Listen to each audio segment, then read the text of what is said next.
इस वीडियो में मैं आपको बताने वाला हूं कि रेलवे ग्रुप डी जो रेस होती है उसमें चिप सिस्टम किस तरह से वर्क करता है और किन किन छोटी छोटी बातों का आपको ध्यान रखना है। आए दिन बहुत सारे सवाल, नए नए तरह के सवाल स्टूडेंट्स के आते ही रहते हैं कि भाई कि सर कि ये बता दो, ये बता दीजिए, medical, physical, document verification, caste certificate, तरह तरह के इशू आते रहते हैं। तो उनमें से एक इशू मेरे पास आया कि भैया जो ग्रुप डी रेस होगी उसमें चिप सिस्टम कैसा होगा, किन किन छोटी छोटी चीज़ों का ध्यान रखना है। तो इस वीडियो में मैं आपको चिप सिस्टम की ज़रूरत वाली जानकारी यहाँ पे सारी डिटेल दूंगा। उतनी ही जानकारी आपको दूंगा जितनी आपके दिमाग में आ जाएगी। बहुत ज़्यादा डीप हम नहीं जाएंगे, जिससे आपका काम चल जाएगा और जिससे आप कोई भी वहाँ पे कन्फ्यूजन नहीं होगा। नमस्कार, मैं सिद्धार्थ बेरोजगारों की दुनिया में आपका बहुत बहुत स्वागत करता हूँ। आइए आपको लेकर चलता हूँ सीधी सी काम की बात पर। वीडियो अगर 5-6 मिनट का हो भी गया तो आपके लिए इन्फॉर्मेटिव होगा, इन्फॉर्मेशनल होगा। अच्छा लगे तो लाइक करना, शेयर करना, चैनल को सब्सक्राइब करना। देखो, सबसे पहले आप जानते हैं 100 मीटर का आपको वेट लेके जाना होता है, जिसमें आप 35 kg वेट लेके जाते हैं। बॉयज की बात कर रहा हूँ, 35 kg वेट लेके जाना होता है 100 मीटर। ठीक, तो यहाँ पर टाइमिंग वगैरह सब आपको मालूम होगी। मेरा मतलब तो यही है कि कैसे कैसे चिप सिस्टम काम करेगा। देखो, जब आप यहाँ पर आपको क्या होगा, एक टेबल बना हुआ है मान लो, ठीक है। एक टेबल पे बहुत सारा वेट रखा हुआ होता है, कहीं कहीं पे नीचे भी रखा हुआ होता है, अलग अलग हो सकता है, अलग अलग ग्राउंड में, ठीक है, डिपेंड करता है अलग अलग सिचुएशन पर। तो जो मेरा हुआ था वहां पर क्या हुआ था, टेबल पर भी रखा हुआ था और कुछ जो बोरे होते हैं 35 kg के, वो नीचे भी रखे हुए होते हैं। तो आपको जो वेट की प्रैक्टिस है वो आपके लिए अच्छा ही रहेगा कि आप नीचे से उठा के वेट को नीचे से उठाने की प्रैक्टिस करें। एक चीज और है, पीछे पीछे तो यहाँ आप कितनी बार उसको उठा लो, कितनी बार उसको नीचे रख लो, कोई फर्क नहीं पड़ेगा। यहाँ पर जब आप टेबल पर हो, यहाँ पर आप कितनी बार वेट उठा लो, कितनी बार नीचे पटक दो, कोई फर्क नहीं पड़ेगा। ठीक है, क्यों? क्योंकि जो आपके पाँव में चिप सिस्टम लगा हुआ है वो भी वर्क ही नहीं कर रहा है, अभी वो एक्टिवेट ही नहीं हुआ। एक्टिवेट वो कब होगा? जैसे आप वेट सर पे लेके आओगे, जैसे आपने वेट उठाया और यहाँ से वेट उठाया आपने, यहाँ से वेट को आपने कैरी किया, उठा लिया वेट सर पे, जैसे आप यहाँ पे एंट्री करोगे, ये क्या है? मैट है, ये मैट है, मैट, ये रबर का एक मैट होता है, ठीक है, ये एक रबर का मैप होता है, मैट, सॉरी मैप नहीं, रबर का एक मैट होता है ब्लैक कलर का। ये सेंसर के टाइप में काम करता है। अब देखो, यहां पर भी इसके एक सिग्नल की मशीन लगी हुई होगी और यहां पर भी एक सिग्नल की मशीन लगी हुई होगी। जैसे ही आप एंट्री करोगे, वेट उठा के यहां एंट्री करोगे, इसको टच करते ही, इसको छूते ही आप जब एंट्री करोगे तो यहां से जो आपके पाँव में चिप सिस्टम लगा हुआ है वहां से टाइमिंग आपकी स्टार्ट हो जाएगी। तो जिस पर्टिकुलर टाइम के अंतर्गत आपको 100 मीटर दूर वेट लेके जाना है 35 kg का, तो वो टाइमिंग जब आपकी स्टार्ट हो गई, अब टाइमिंग आपकी स्टार्ट हो गई है, तो आप चाहे आराम आराम से पैदल चले जाएं, चाहे आप दौड़ के ले जाएं, लेकिन वेट को आपको गिराना नहीं है। ठीक है, गिरा देंगे तो आप डिस्क्वालीफाई हो जाएंगे। ठीक है, वेट को आप आराम से लेके आ जाएं, भाग के लेके आ जाएं, कैसे भी लेके आ जाएं, ऐसे आगे पकड़ के ऐसे लेके आ जाएं, लेकिन गिराना नहीं है वेट को। जैसे ही आप गिरा देंगे तो आप डिस्क्वालीफाई हो जाएंगे, बाहर हो जाएंगे। तो यहाँ से आपकी टाइमिंग स्टार्ट होती है, स्टार्टिंग पॉइंट से आपकी टाइमिंग यहाँ से स्टार्ट हो जाएगी, चलती रहेगी, चलती रहेगी, चलती रहेगी, चलती रहेगी टाइमिंग। फाइनल टाइमिंग यहाँ आके आपकी जो है, यहाँ पर फाइनल टाइमिंग आपकी हो जाएगी, इस पॉइंट पर फाइनल टाइमिंग आपकी हो जाएगी।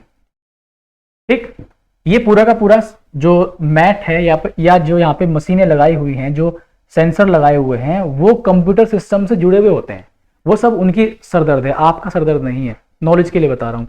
यहाँ पर ये कंप्यूटर सिस्टम जुड़े होते हैं। जैसे आप इस पर एंट्री करते हो, टाइमिंग आपकी स्टार्ट हो जाती है। जैसे ही आप यहाँ पर आते हो, जैसे आप यहाँ पर आते हो, टाइमिंग आपकी, फाइनल टाइमिंग आपकी सिस्टम को भेज जाती है। सेंसर ऑटोमेटिक काम करते हैं वो अपने आप, तो फाइनल टाइमिंग आपके सिस्टम को चली गई।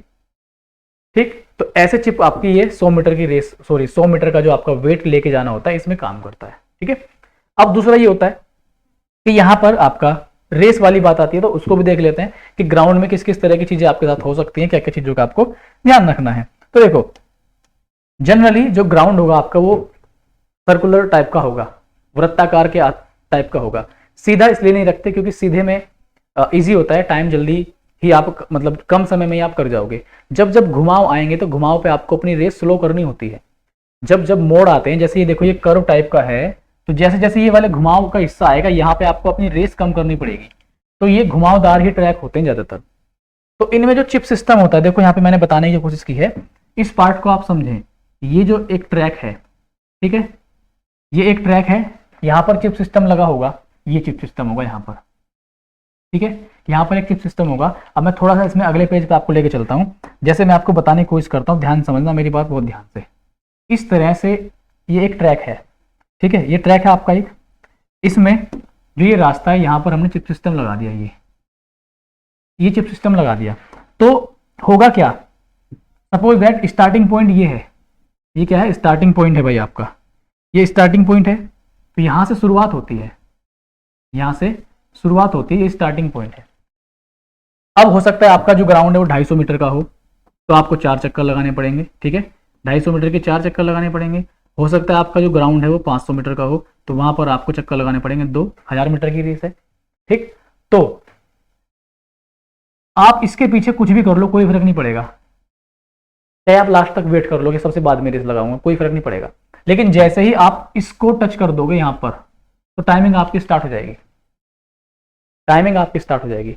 तो जब आप रेस लगा के आओगे, आते जाओगे आते जाओगे, जब आपको अगर 250 मीटर का ग्राउंड है, लास्ट चक्कर होगा, चौथा चक्कर जब आपका होगा, भाई 4 चक्कर लगाने पड़ेंगे ना 250 मीटर के, तो जब चौथा चक्कर होगा तो इस मैट को आप पूरे को क्रॉस करना, इस मैट को पूरे को क्रॉस करना। रीजन, पूरे को क्रॉस करने का रीजन क्या है, देखो मैं बता रहा हूं आपको, पूरे को क्रॉस करने का रीजन बता रहा हूं मैं आपको।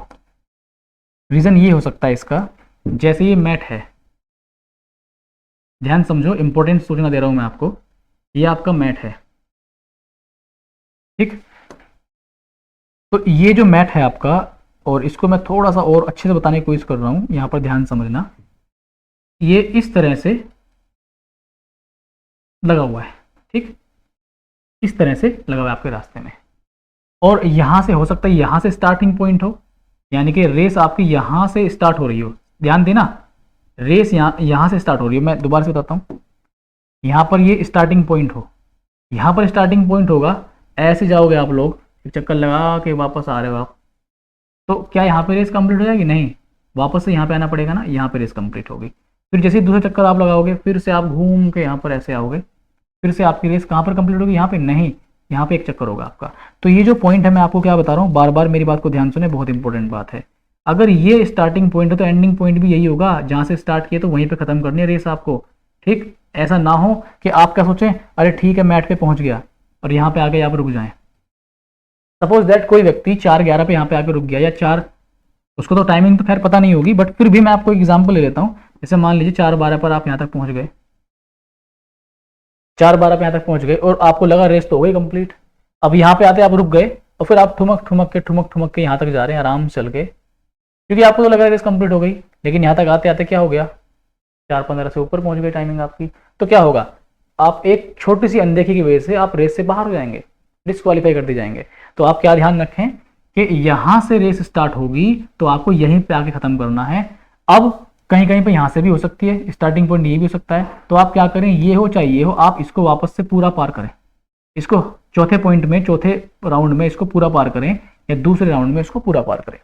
तो ये चिप सिस्टम ऐसे वर्क करता है। यहाँ पर भी सेंसर लगे होते हैं, इधर एक सेंसर लगा हुआ होगा, इधर एक सेंसर लगा हुआ होगा। जैसे आप एंट्री करोगे टाइमिंग आपकी स्टार्ट हो जाएगी, ठीक है, कब आपने स्टार्ट किया वो स्टार्ट हो जाएगी। जैसे ही आप 4 राउंड पूरे करोगे तो वो फाइनल टाइमिंग आपके सिस्टम को भेज दी जाएगी, वहां पे खुद कैलकुलेट नहीं करेंगे, आपका सिस्टमेटिक वे से सब काउंटिंग होगी। इतने सारे लोग भागते हैं, बहुत थोड़ा सा मुश्किल होता है, तो सिस्टमेटिक वे से काउंटिंग होगी। जो सिस्टम लगे हुए हैं, कंप्यूटर लगे हुए हैं, जो सेंसर लगे हुए हैं, वो ऑटोमेटिक वर्क करेंगे। आपको ध्यान क्या देना है, जो मैंने अभी अभी आपको बताया। आई होप ये वीडियो आपको हेल्पफुल लगा होगा। चिप सिस्टम के बारे में आपको जितनी जानकारी आपको चाहिए थी वो मैंने आपको बता दी है। और कुछ डाउट हो आपका वो आप कमेंट में पूछ सकते हैं। इस वीडियो को लाइक कर सकते हैं, शेयर कर सकते हैं। मैंने रेलवे के ऊपर बहुत सारे बैच यहाँ पे चलाए हुए हैं, जिनमें से एक बैच आपका रात को 9 बजे M24 रेलवे स्पेशल बैच चला हुआ है। अगर आप रेलवे के सीरियस एस्पायरेंट है तो आप उस बैच को एक बार देखिए, समझिए। आई होप कि आपको बैच बहुत पसंद आएगा। मिलता हूँ आपसे एक नेक्स्ट अपडेट के साथ। और हाँ, मैंने एक बहुत सारे videos medical, physical, document verification और भी अन्य तरह की सूचनाओं के ऊपर, रेलवे के ऊपर वीडियोस बनाए हुए हैं। आप अपने जरूरत के हिसाब से प्लेलिस्ट चेक कर सकते हैं, जो आपको लगे कि हाँ ये मुझे जानना चाहिए, आप जान सकते हैं। मिलता हूँ अगले वीडियो में, तब तक के लिए बहुत बहुत नमस्कार।